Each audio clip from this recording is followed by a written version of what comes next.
morning, children. Today we are going to study about the World Trade Organization.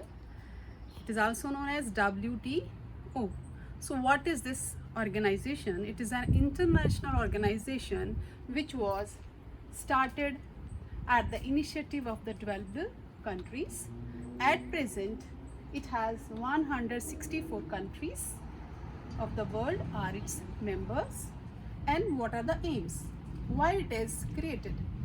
It establishes rules regarding international trade and sees that these rules are obeyed by its member countries. It also ensures that trade flows smoothly and freely among the member countries. To liberalize the international trade and to resolve the trade disputes. So these were the aims of the World Trade Organizations. Now we have read about the globalization.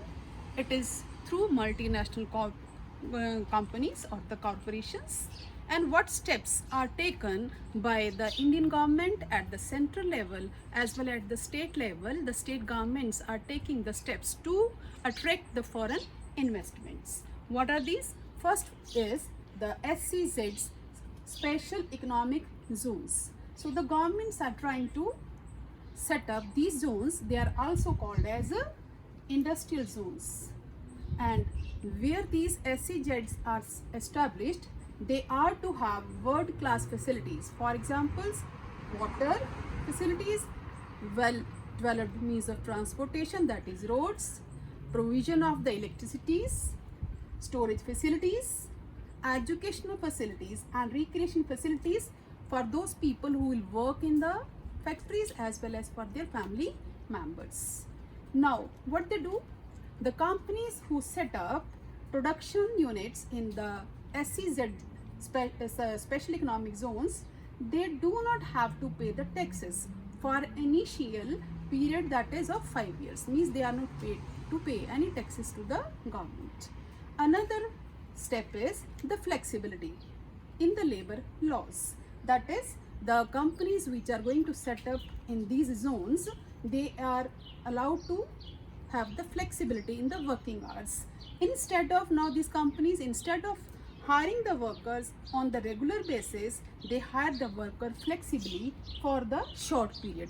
It means whenever there is a great demands of the goods in the international market, in the domestic markets, they hire the workers day and night to work, and when there is no demand of the goods, then they may ask them to leave the jobs. So this way why they do it? To earn the maximum profits by paying less wages, as well as they are not hiring them at the time of no production.